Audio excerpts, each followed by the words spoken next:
Miatas belong to the most affordable sports cars you can buy today, and you can drive each generation without losing money to depreciation or by losing only very little. There are, however, important differences in depreciation trends between each generation, and perhaps more important, also within each generation. In this video you'll get to know the latest developments in the price trends and how you can use this to minimize depreciation. As always on this channel, this video is packed with data, but instead of diving directly into the price trends, we'll start with a market overview. Over here we can see the market at the end of May, split by the generations. This immediately reveals a few interesting things about the Miata market. We can clearly see the effect of time on prices. The latest cars from the ND generations are significantly more expensive than the ones from 2017. For the older cars though, the effect is much smaller.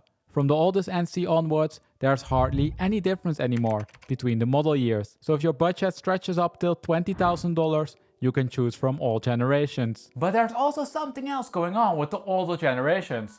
Did you already spot it? We can see that the price variation is increasing for the oldest cars. This is especially visible for the NA generation. Prices start as low as $6,000 for the dodgy cars and go up to $28,000 for the ones in pristine condition. This is a classic sign of markets in which prices are increasing, but more about that soon. Let's first put the prices a bit into perspective. If I add the Porsche Boxster, S2000 and GR86 to the plot, we can see a few interesting things. First, new Boxsters are priced at a multiple of new Miatas, but the gap is decreasing when we go further back in time. 996.1s are almost at the same level as the NBs. Second, we can see that the GR86 is priced at exactly the same level as the Miata. I'm sure that's not a coincidence. Finally, we can see that the S2000 is actually relatively expensive compared to the Miata. The Hondas are often named as affordable entry-level cars, but we can see that prices sit quite far above the Boxsters and the Miatas. Now so far we looked at a static market picture, and this already revealed some hints about the differences in depreciation rates. But we of course need to have a look at the price development over time to get a sense of the true developments, and it reveals that there are quite some differences. Over here we have the aggregate price development split for the base and RF models. Looking at the data, we can see that it stretches all the way back to July 2020, but had a missing data points up till the beginning of 2023. We know that the general car market increased till the summer of 2022, and then decreased with above average rates up until 2023. This interpolated line is therefore likely to be incorrect, but let's focus on the data now. We can see that RF models are approximately $3,300 more expensive, but that the markets behave basically in sync. Compared to last year, base models are down by 8.2% and RF models by 13.2%. These rates equal to -$2,000 and -$3,900. Numbers that are a bit more manageable than the ones that you usually see on this channel. We can also see a price increase and flattening during the last 3 months, similar to what we saw last year.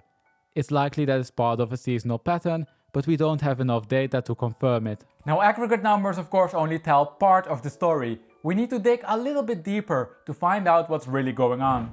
Over here we have the price development broken down by model year. This reveals that the new cars decreased more than the old ones. What a shocker, right? The latest model years lost approximately 12%, while the older cars lost approximately 7%. This is something to keep in mind if you're in the market for an ND Gen car. I believe the updates over the years are relatively minor, so it might be worthwhile to consider an example that's a few years old, over a brand new one. Let's move on now with the NC generation. Starting again with the aggregate trend, you can see a price pattern that is similar to the one in the previous graphs.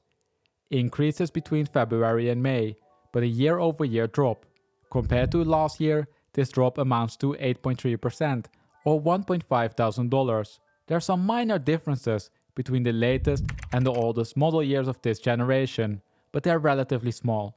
You can see that prices are considerably higher than in July 2020, but all of the price trends and price changes are prior to any inflation adjustment. If we adjust the trend, we can see that prices are only 3.2% higher. This by itself is a good result. After inflation correction, Most cars are now again cheaper than in the beginning of 2020. Let's continue now with the NB generation.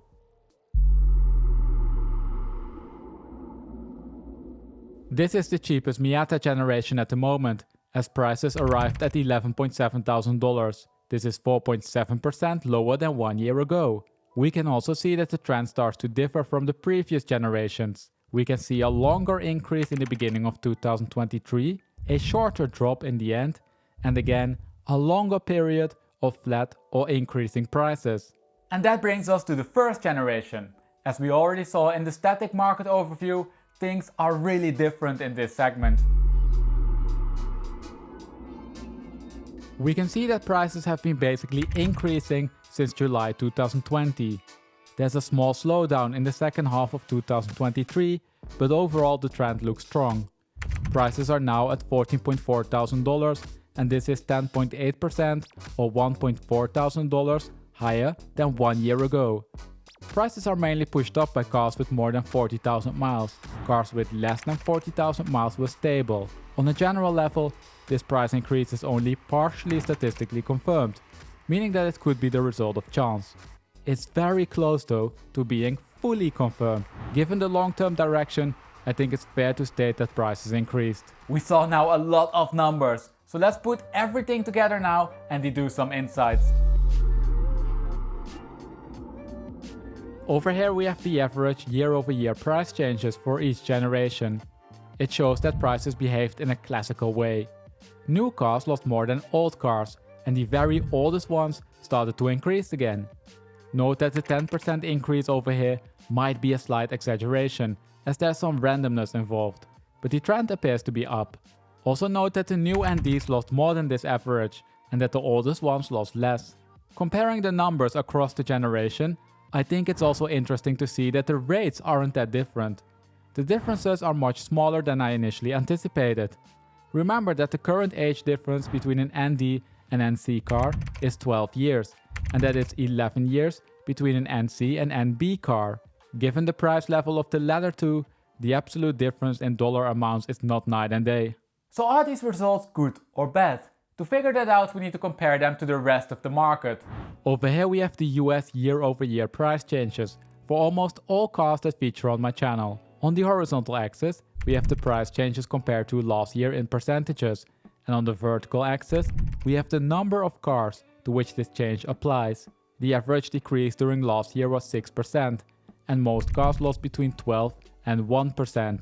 If I plot the rates for the MX-5 in here, we can see that the ND generation lost more than the average. This isn't so strange, because as one would expect, most new cars fall on the left hand side of the average. The NC generation lost marginally more, and the NB lost less than the average. Especially for the NBs, I expected something closer to zero. We saw in the Boxster market update of a few weeks ago that 986 Boxsters sit at minus 2.3%. In the end though, I think that the rates for the MX-5 are fairly average compared to the rest. Not extremely low, not extremely high. Now I'm quite sure there are many Miata owners and buyers who classify themselves as true petrol heads. But if you made it till here in the video, it's likely that you're also a value-conscious petrol head. You like to drive your sports car as much as possible, but you seek out the most sensible trips. If this is you, it might be worthwhile to consider the depreciation per 1,000 miles driven. You see, the depreciation of a car can be split in two main components: the depreciation per year and the depreciation per 1,000 miles driven. Think of the first component as the effect of time. If you were to buy a new car and never drive it, it would still lose value, simply because it's getting older. The second component, the depreciation per 1,000 miles, of course refers to the value loss due to the mileage that you add. If you were to buy a new car and add a lot of miles, in let's say 2 weeks, it would depreciate due to the mileage that you added. Now the importance of these factors fluctuates depending on the generation you're looking at. We can see that, unsurprisingly, the ND cars lose value significantly quicker when you add miles than the older generations. The ND loses 0.7% per 1,000 miles, while this is between 0.4 and 0.6% for the rest. In monetary terms, these rates amount to $200 for the ND and sit between $52 and $98 for the NA and NC. Driving the NDs is clearly the most expensive. This is, however, mainly driven by the brand new examples. 2024 and 2023 cars lose between 1.6 and 2.6% per 1,000 miles, but these rates flatten quickly when the car ages.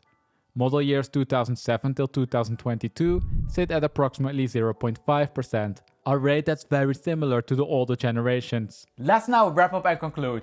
Here are the key takeaways and some things to be aware of if you're shopping for a Miata. If you're a value-conscious buyer, I would avoid the cars from the latest model years, such as 2022 and 2023. Depreciation trends are relatively steep, and the cars are highly sensitive to mileage. If you're shopping for an ND generation, I would look at cars that are a few years old. In the NB and NC generations, things are slowly flattening out, and the differences between the two generations is relatively small. Both generations are still depreciating, but due to similar price levels and mileage sensitivities, the absolute loss per year is fairly similar. The NA generation in turn should be seen completely separate from the rest. The price trend is clearly different as prices are trending up. Price variability is high though, and low mileage examples in pristine condition demand significant premiums. And with that we arrive at the end of this video. Now if you enjoy this data-driven way of analyzing car prices but would like to see a video for a different car, head over to my channel. Over there you'll find data-driven market updates for a large variety of cars. Can't find the car you're looking for? Let me know the name of the car by commenting it down below in the comment section. Once there are enough requests for a certain car, I'll make a video about it. As always, thank you for watching and I hope to see you next week for a new market update.